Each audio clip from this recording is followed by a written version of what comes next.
अब जहां आसक्ति थी उससे द्वेष, और दूसरे से अभीष्ट भोग प्राप्त करने का लोभ का प्रादुर्भाव हुआ।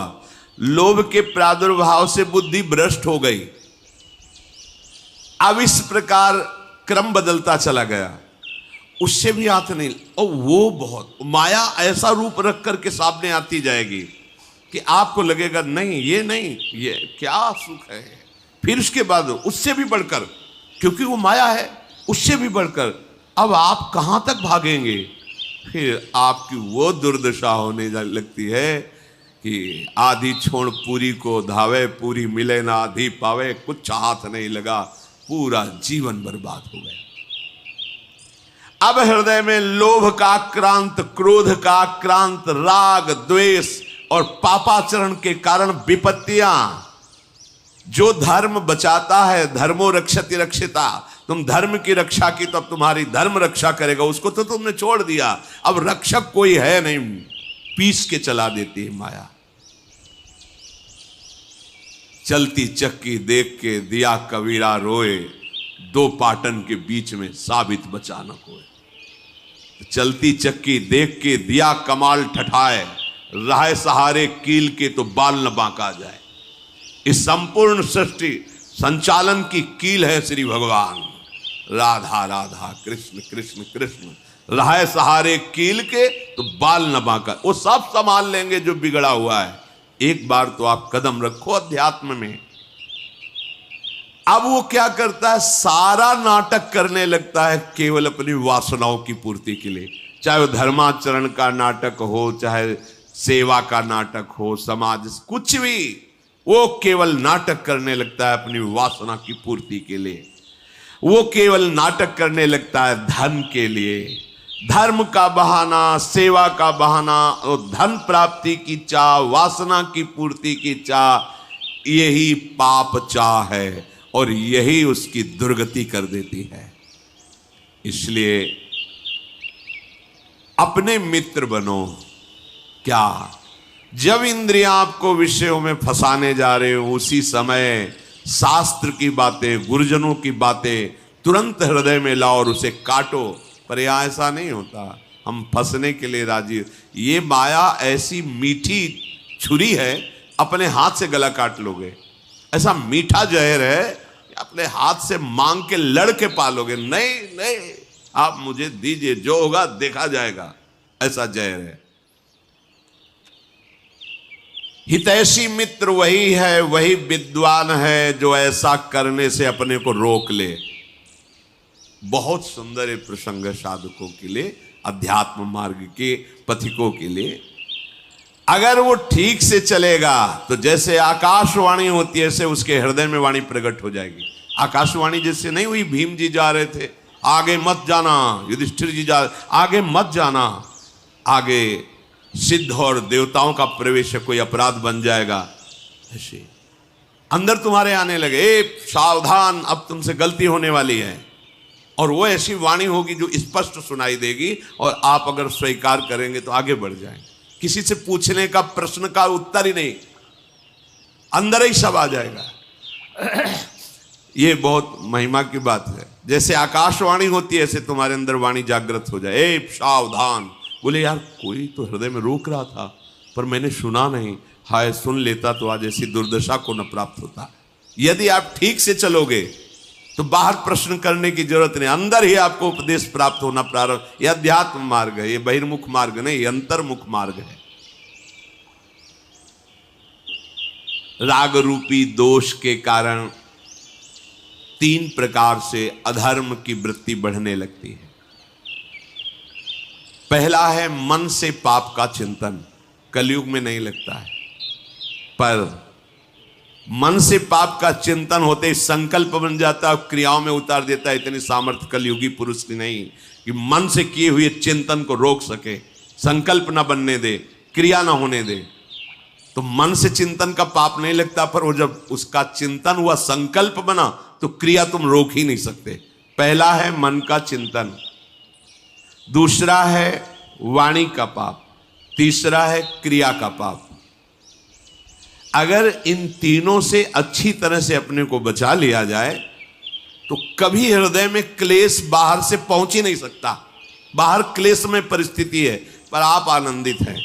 अगर आपका हृदय क्लेशित है तो इन तीन में से कहीं एक भी होगा, तभी वो प्रवेश किया। या तो वाणी के द्वारा पाप हो रहा है, या आपके शरीर के आचरण के द्वारा पाप हो रहा है, या आपके मन के संकल्प पाप में बन रहे हैं। प्रवेश का अवसर मिल जाएगा, नहीं क्लेश हो ही नहीं सकता। जिस हृदय में नाम चल रहा है, निष्पाप है, उसका हृदय जल कैसे सकता है, क्लेशित कैसे हो सकता है?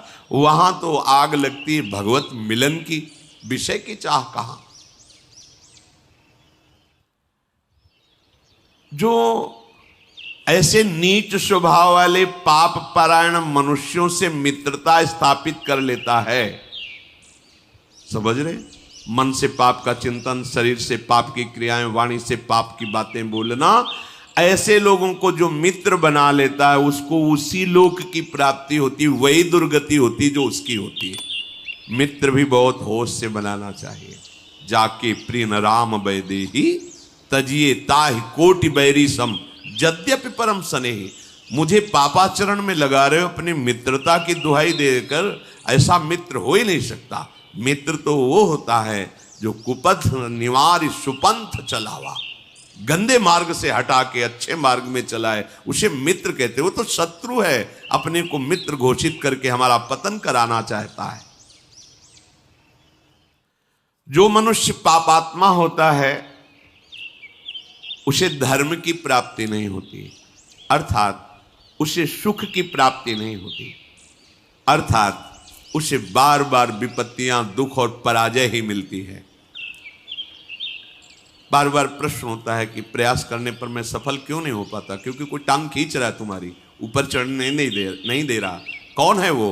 तुम्हारा किया हुआ पाप कर्म तुम्हें आगे नहीं बढ़ने दे। ये तो आप अच्छे से समझ लो, वो हृदय के अनुभव की बात करते हैं। जहां गलती होगी तो तुम शरणागत हो, तुम्हें आगे जन्म में नहीं भुगतना है, अभी भुगतना है। क्योंकि कैसे भी हो तो श्री जी के ना, आप देख लेना, अगर गलती करोगे तो इसी, अब आगे के लिए तो नहीं, क्योंकि बहुत कृपा है, वो तो विश्वास करो। शरणागत हो, जैसे भी हो, मेरी महारानी जो नेक हो न रिस्कहूँ भूली हूँ न हो सकी, स्वभाव है। पर मेरे प्रीतम का जो विधान है तुरंत भोगना होगा, तुरंत। ये जो पापाचारियों को तुरंत भोगना नहीं होता ना, क्योंकि इनको बहुत भोगना है। शरणागत को तुरंत उसका दंड मिलेगा, 2, 4, 6 दिन में, 10 दिन में देख लेना। अगर थोड़ी भी गलती हुई है तो आपको झुकना पड़ेगा, आपको जलना पड़ेगा, आपको रोना पड़ेगा, आपको कष्ट भोगना पड़ेगा तुरंत, क्योंकि वो ब्याज सहित आगे नहीं मिलना है। तुम शरणागत तो तुरंत हिसाब होगा। पर जो पापाचारी जन होते हैं, वो जब पापाचरण करते हैं तो उनको तुरंत पुण्य लगा दिया जाता है उनके साथ। अब उनको लगता है कि मेरे पाप का कोई परिणाम तो मिल नहीं रहा, बड़ी मस्ती है, पर वो जान नहीं रहे कि जिससे मस्ती आ रही वो तो खत्म हो रहा है।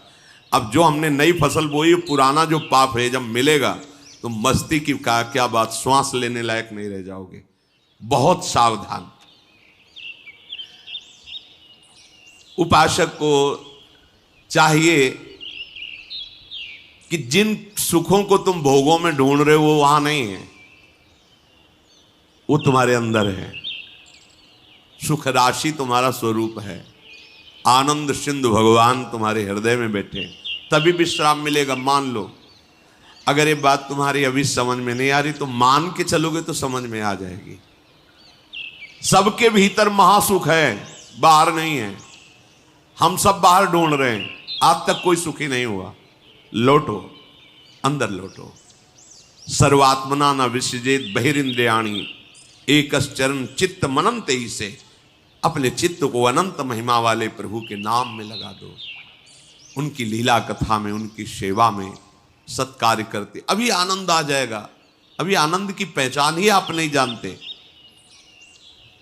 तुम्हारी बुद्धि पवित्र हो जाएगी, तुम सूक्ष्म हो जाओगे, तुम्हारे सामने तत्व होगा, ये सृष्टि नहीं होगी। तभी तुम महात्मा कहे जाओगे। महात्मा उसी के आगे लगता है सर्व रूपों में अपने प्रभु का साक्षात्कार कर लेता है।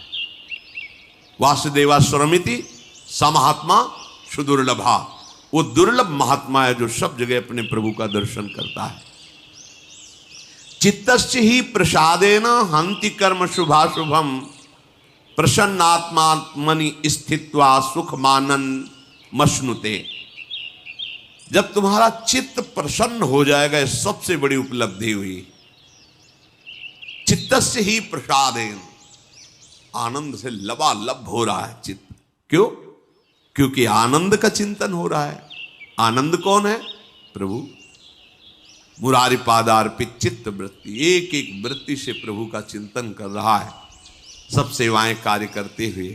प्रसादेन, एकदम आनंद, प्रसन्नता। अगर चित्त ही प्रसन्न नहीं है तो समस्त शुभ कर्मों का फल जो सुख आया है लौकिक, वो जलाता रहेगा, तुम्हें सुख नहीं भोगने को मिलेगा। बहुत समझिए, चित्त प्रसन्न है तो आपके पास कुछ ना होते हुए भी आप बादशाह हैं, और चित्त जल रहा है तो सब कुछ होते हुए भी आप अभागी हैं, क्योंकि जो सुख चाहिए वो तो है नहीं, सब है, पर चित्त प्रसन्न नहीं है। चित्त कभी भोगों के संग्रह से या भोगने से प्रसन्न नहीं होता, हर्षित होता है, और हर्षित का परिणाम शोकित होता है। प्रसन्नता होती, ब्रह्मभूता प्रसन्नात्मा न शोचति न कांक्षति, जिसे तत्व का ज्ञान या भगवत साक्षात्कार हो जाता है। अखंड आनंद, परम प्रसन्नता। मान लो तो आनंद का अभी आप सोच भी नहीं सकते किसे आनंद कहते हैं। जिसका अंतःकरण हर समय प्रसन्न रहता है वो अक्षय महासुख को प्राप्त होता है। जैसे किसी को अच्छा अच्छा भोजन पवा दिया जाए खूब यहां तक, इसके बाद उसको खूब भोजन रखा जाए, ऐसी तृप्ति हो जाती है। ब्रह्मादिक के भोग सब विषम लागता है। अब उदाहरण उस आनंद का तो कोई है नहीं जोड़, तो कह रहे कि जैसे कोई खूब गले तक छक जाए, इसके बाद उसको कहो कि आधा लीटर खीर और पी लीजिए, थोड़ा गुलाब जामुन। ऐसे जब चित्त में भगवदानंद होता है तो ब्रह्मादिक के भोग भी उसे कैसे लगते हैं? विष के समान। अब और कछु न सुहाय, जुगल सेवा सुख पगे। कुछ नहीं, अब कुछ नहीं, अब कछु नाथ न चाहिए प्रभु, अब कुछ नहीं चाहिए, बस अब कृत्य कृत्य भयो। ये कब होगा? यही सुख है अब पाए। वो क्या? चित्त का प्रभु के चिंतन में लगे रहना। कैसी होती है ऐसे चिंतन करने वाले की हृदय स्थिति? बोले जैसे वायु रहित स्थान में दीपक जलाया जाए तो एक तार लो, ऐसी होती है प्रसन्नात्मा का भगवत चिंतन। स्वाभाविक हर समय चल रहा है। ये न सोचे कि भावदेह की प्राप्ति हो जाएगी तो सब क्रियाएं बंद हो जाएंगी, फिर हमारा गृहस्थी का कार्य कैसे होगा? ऐसा नहीं है। आप देखो, हित सजनी के अवतार है महाप्रभु हरिवंश चंद्र जो अवतार है ना। गृहस्थी में जब तो 3 पुत्र 1 कन्या, पूरा सब भागवती को उपदेश, भागवती को व्यवहार। वहीं बनचंद महाप्रभु, कृष्णचंद महाप्रभु, गोपी नाथ महाप्रभु, ये तो महाप्रभु के पुत्र। साहब देवी एक बालिका भी, और हित सजनी के अवतार है, तो उनको भाव प्राप्त करना है क्या? अच्छा, यहां जब वृंदावन नित्य सेवा श्री जी की प्रातः से शयन तक सेवा में कोई त्रुटि नहीं। आए हुए जनों को अब उपदेश भक्ति को कहो, जैसी विधि जाके चित रहो, लहो जो मनवांछित सफल। जैसी जैसी भक्ति सबके हृदय में सब हो रहा है ना। और है कौन? वहां भाव थोड़ी प्राप्त करो, वो तो आए ही है भाव दान करने।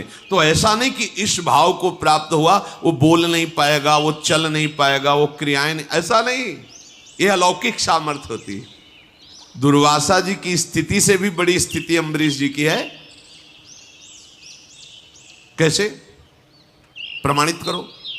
तो दुर्वासा जी ने कृत्या पैदा करी, अम्बरीश जी एक कदम पीछे नहीं हटे, सुदर्शन खेद लिया तो त्रिभुवन में भागते घूमे दुर्वासा जी। स्थिति यहीं से देख लो। कृत्या भयंकर ज्वालामयी अम्बरीश जी को नष्ट करने के लिए दुर्वासा ने प्रकट की और दौड़ी दुर्वासा जी की प्रेरित होकर अम्बरीश जी की तरफ।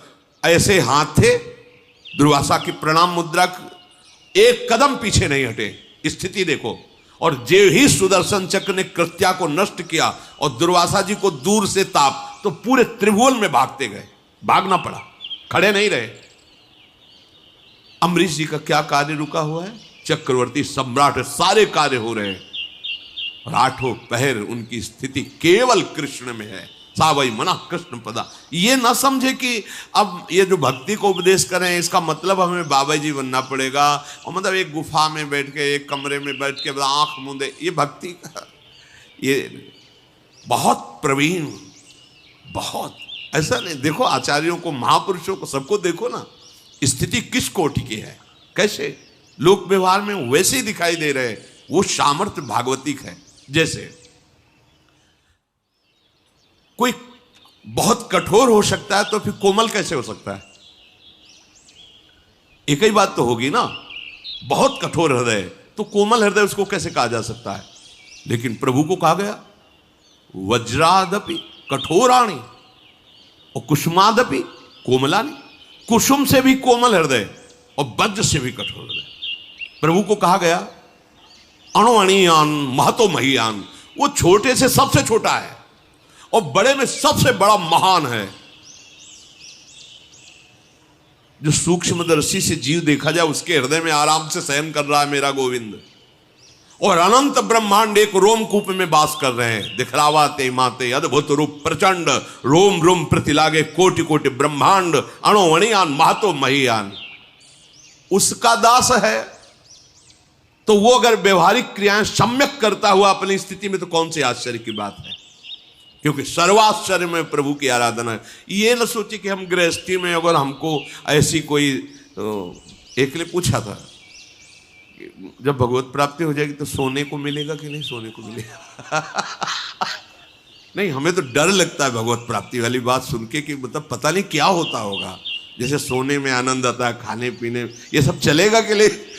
मतलब भगवत प्राप्ति की स्थिति को समझ कैसे बताए? अब ये बताने लायक बात ही नहीं कि मतलब उसको शब्द ही नहीं, उसको कैसे शब्द, मुंह का स्वादनवत एक अद्भुत परमानंदमय स्थिति में, सब कुछ करने में। भाई जी के जीवन चरित्र में आया, प्रकाशित भी है, उसमें लिखा भी। जब भाई जी की पत्नी ने भाई जी की महिमा और सुनी, देखी सब, तो उन्होंने कहा आप तो भगवत प्राप्त हो गए, आप तो भगवत स्वरूप हो गए, मेरा क्या, मेरा गृहस्थ धर्म तो ऐसे ही रह गया ना, मुझे एक संतान चाहिए थी। तो भाई जी ने इसे सर पे हाथ रखा, कहा तू क्यों चिंता करती, तेरे लिए हनुमान प्रसाद ही है। और इसके बाद सावित्री नाम की कन्या प्रकट हुई। जिन भगवान से अनंत ब्रह्मांडों का सृजन होता है, उनके दास के संकल्प से एक कन्या प्रकट हो जाना कोई बड़ी बात है? भोग इच्छा नहीं है, लेकिन उनमें इतनी सामर्थ्य है।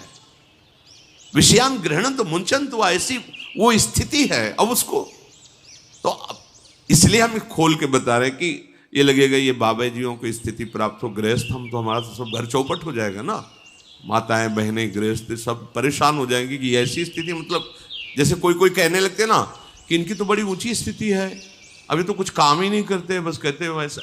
देखो हम आपको प्रार्थना करते हैं कि ऐसा कोई नाटक मत करो जिससे भक्ति को आप दोषी ठहराएं, कि जिसके हृदय में भक्ति आ जाती है वो किसी कार्य लायक नहीं रह जाता। ऐसा मत कीजिए, नाटक मत कीजिए। हम आपको प्रार्थना करते हैं, आप लोग घंटा 2 घंटा 4 घंटा भक्ति करते होगे, संत जन जीवन इसी में चला जाता है, और फिर आपके बीच में बैठ करके वो बेहोश तो नहीं हो जाते हैं? आप ऐसा तो नहीं है कि कोई भी कार्य ऐसा हो रहा है क्या, या किसी भी बड़े महापुरुष, बड़े बड़े संत हमारे भारत में हुए कि ऐसी भाई कोई नहीं? एक ज्ञान विज्ञान की अखंड धारा जागृत होती है, आनंद की अद्भुत धारा, उस धारा में डूबे हुए बिल्कुल व्यवहार वैसे। किसी भी महापुरुष के चरित्र पढ़ के देखो, ये कभी भावना मत कर लेना कि ये ऊंची स्थिति भागवती स्थिति का मतलब है कि मनुष्य बेकार हो गया। बेकार नहीं होगा, परम प्रवीण हो गया।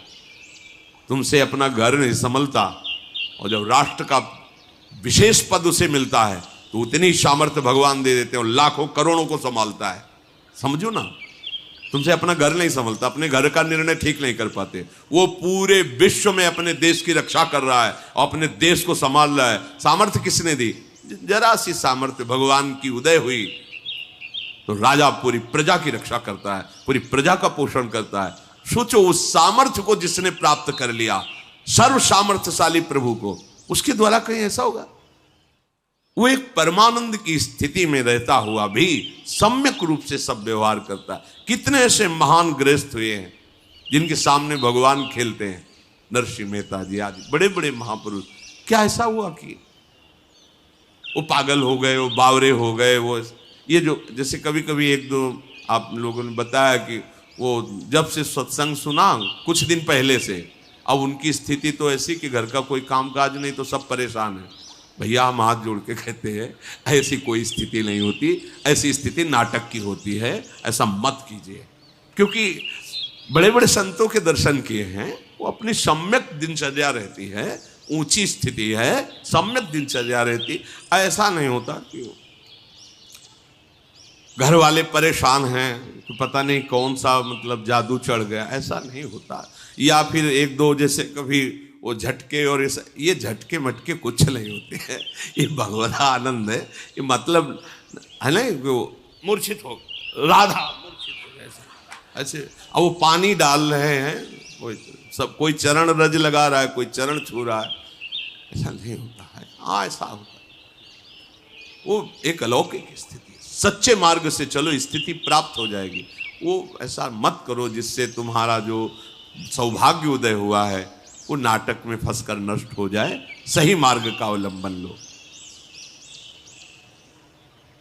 जो अपने साधन भजन पवित्र आचरण का क्रोध दिलाने वालों से प्रेरित होकर क्रोध करके उनका अपमान करता है, अपने क्रोध को प्रकट कर देता है, तो ये प्रमाद उसकी भजन वृत्ति को रोक देता है।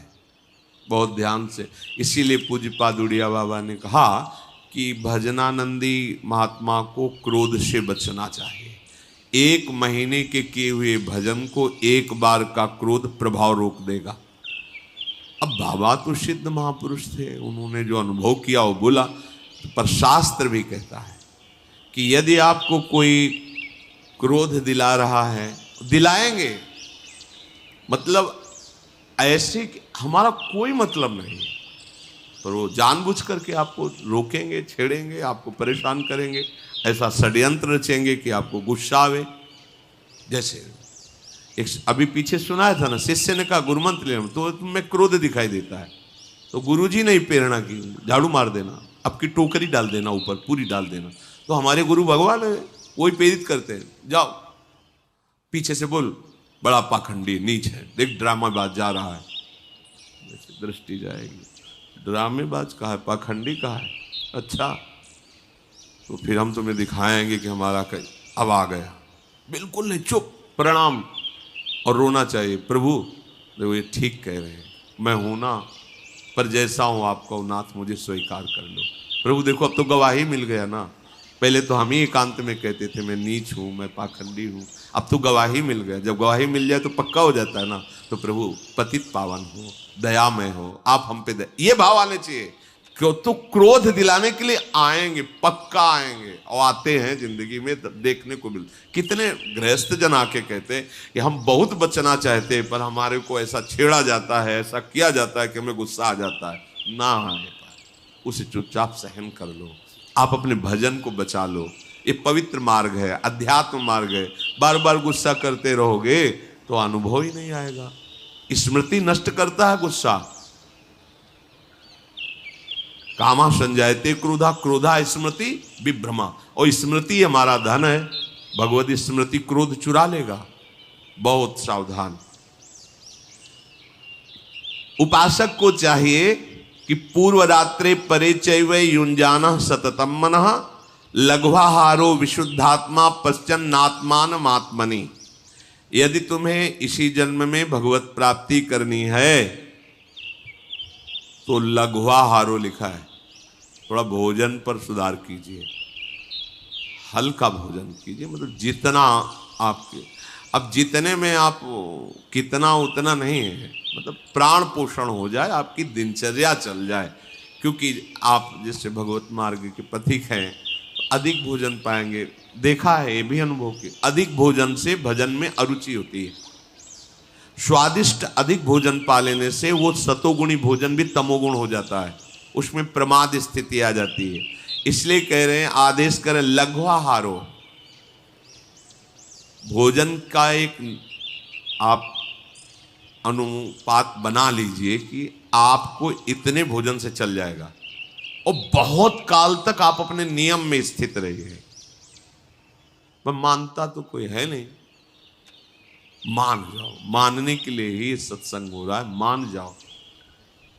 जितना आप एक नियम बना लो, आप एक दिन पा के देखो, और वो लघुआहार वही माना जाएगा भोजन पाने के बाद तुरंत क्रिया या बैठना पड़े, मतलब कोई क्रिया में लगना पड़े या बैठना पड़े, आपको पेट का वजन नहीं आना चाहिए। ऐसा नहीं लगना चाहिए या खाए तो थोड़ी देर लेट जाए, ऐसा लेट जाओ अच्छा है, पर आपको नहीं लगना चाहिए। इतना भोजन लघुआहार कहा जाता है। जैसे 4 रोटी पाने की दम है और आप 2 पा लो तो वो लघुआहार के अंतर्गत आएगा। इतना कम भी नहीं पाना है कि भोजन का चिंतन होता रहे, भोजन का चिंतन छूट जाए और पेट का चिंतन न हो कि इतना अधिक पा लिया है कि अब गैस की गोली चाहिए और फिर सुबह कब्ज निवारण के लिए औषधि चाहिए और अब क्रिया में भजन में मन नहीं लग रहा, ऐसा नहीं। एक नियत, साधक को एक नियत भोजन अनुपात में कर लेना चाहिए। इतना हमें, इतनी सब्जी, उसे उचित रहता है बार बार ना लेना। जैसे पंगत में बार बार चलाया जाता है, अपने घर की बात है, बार बार ना लेना ये बहुत उचित रहेगा। एक बार में आपने देख लिया, भाई हमें 4 रोटी रखिए, इतनी दाल, इतनी सब्जी, इतना है, बस। दूसरे बार बार ले, हमें सबके लिए निषेध नहीं, हमारा एक इतना है, बस इतने में हो जाए। अब पा लिया, बस उठे, बोले खीर अमुक अमुक, हाँ ठीक है, आप इतनी खीर रखिए, हाँ बस ठीक है, ठीक है। वो अनुपात देख लिया हमारा भोजन, हाँ बस ठीक जाए। अब वो बहुत अच्छी चीज लगी, दोबारा मांगना नहीं, तो ऐसे आप चल सकते हो। अगर परोसने में गरम गरम बार बार में, तो फिर अरे नहीं लीजिए, एक और गुलाब जामुन लीजिए, तो चलो नहीं मानते हो तो लाओ, ऐसे ऐसे। और साधु समाज में सिखाया जाता है कि पंगत पवाने का मतलब समझते हो, पंगत पवाने वाला बहुत प्रवीण होना चाहिए। ना कब माना जाता है, जब पीछे से उठ जाए, ऐसे नहीं, ऐसे तब नहीं माना जाता। बोले ऐसे, अब जानते हो कैसे ना किया जाता है, बोले खीर खीर खीर, सामने है खीर, नहीं ऐसे हाथ हटा के, हाँ मतलब अरे आप क्यों डाल दिए नहीं तो तब होता, नहीं नहीं एकदम ऐसे होता ना, मतलब उठ गया एकदम, उसे माना जाता है। नहीं नहीं, ऐसे हाथ तो हटा लिया, और जब नहीं ना ही कहते कहते वो परस गया, तब वो बोले ऐसा नहीं। भोजन का एक नियत अनुपात रख लीजिए। और उपासक को चाहिए कि रात के पहले पहर में और रात के पिछले पहर में अपने मन को विशुद्ध भाव से भगवान में लगावे। सोते समय बिल्कुल सावधान हो जाओ। ये जिन साधक की वृत्तियां चाहे गृहस्थ हो चाहे विरक्त हो, जब आप शयन करने जा रहे हो उस समय मानो आप मृत्यु दशा में जा रहे हो, पता नहीं जगना हो कि ना हो। सच्ची बात मानिए, लाखों लोग ऐसे सोते ही रह गए, कब कहाँ कौन सी, तो आप शयन करने जा रहे हैं। मतलब मेरा अंतिम समय ऐसा भाव कि अब हम शयन, सामने प्रिया प्रीतम का भाव करके नाम जप करते एकदम लीन होते। कब नींद आ गई आपको पता नहीं, ऐसा नहीं आ रही तो हम प्रिया प्रीतम के चिंतन में है, नाने पर भी भारी विक्षेप आपको नहीं होगा। और जब जगे तो केवल प्रभु का उस समय चिंतन होना चाहिए। सारे पूरे दिन का पूर्व प्रपंच चिंतन में ना, वो करेगा मन। जहां चेतना जगी तो शुरू। उपासक की चेतना लुप्त होती है प्रभु में और जागृत होती है प्रभु में।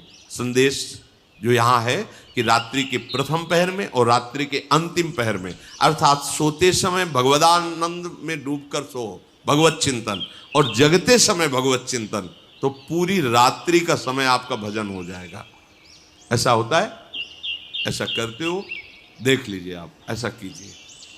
खास समय सोने का जब है, पूरे दिन की दिनचर्या का परिणाम समझो, समय नाम जप कर, और बीच बीच में देखा कि कोई गलती तो हमसे आज की दिनचर्या, अगर गलती हुई तो प्रभु से क्षमा मांगिए, आगे ना हो ऐसा निश्चय कीजिए और नाम जप। और जब जगे तो कुछ क्षण अपनी शैया पे ही तत्काल बैठ जाइए, पहले नाम जप कीजिए, सब चिंतन को हटाइए, नाम जप कीजिए, फिर आप अपनी दिनचर्या में लगिए।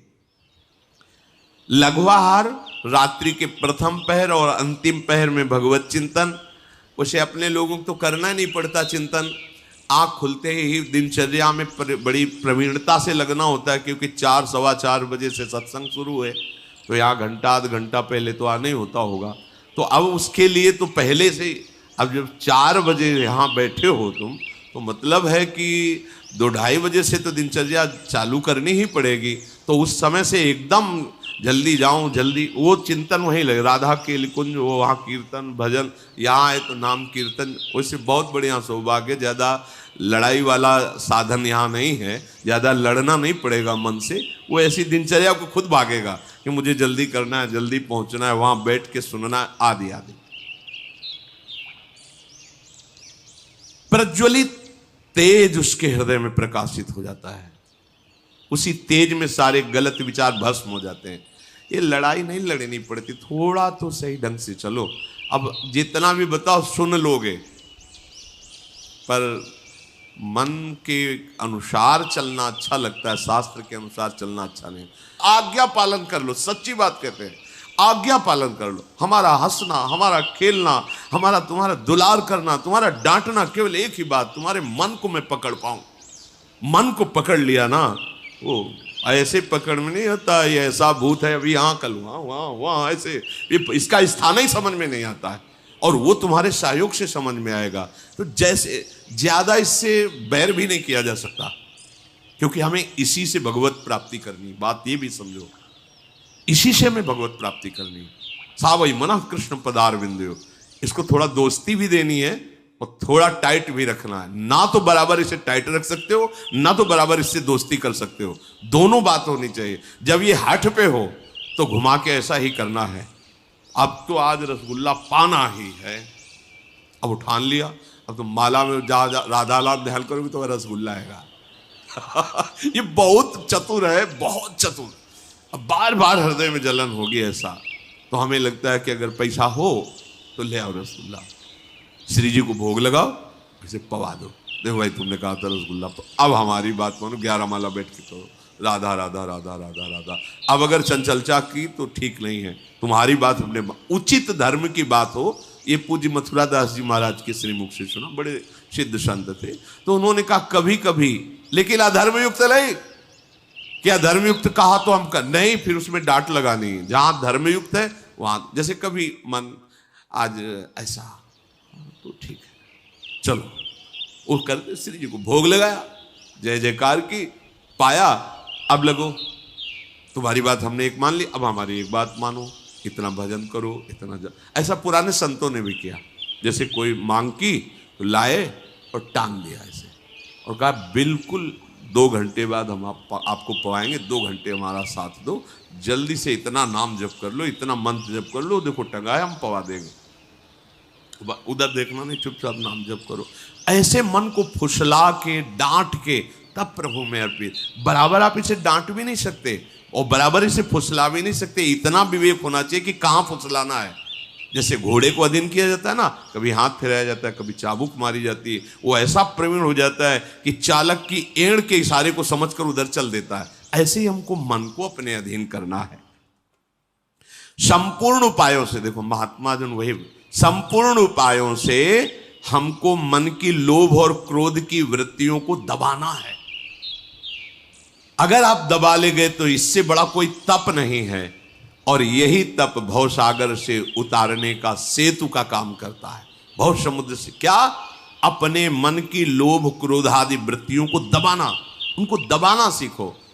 आप दब जाते हैं उनसे, आप इनको दबाना सीखो।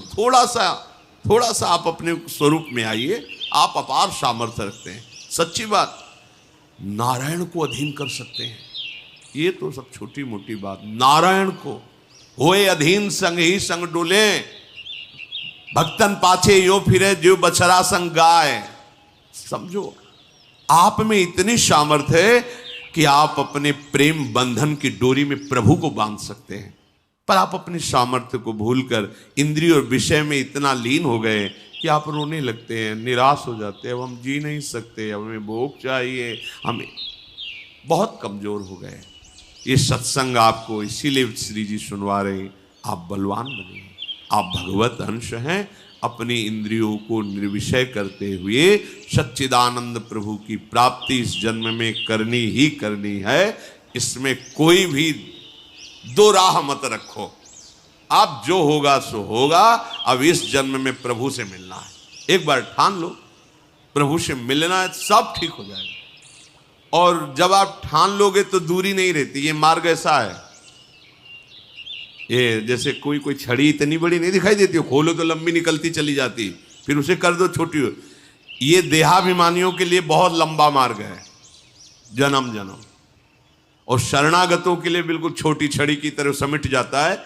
ऐसे प्रभु मिल जाए। इन्हीं नयनन सब सुख देखे।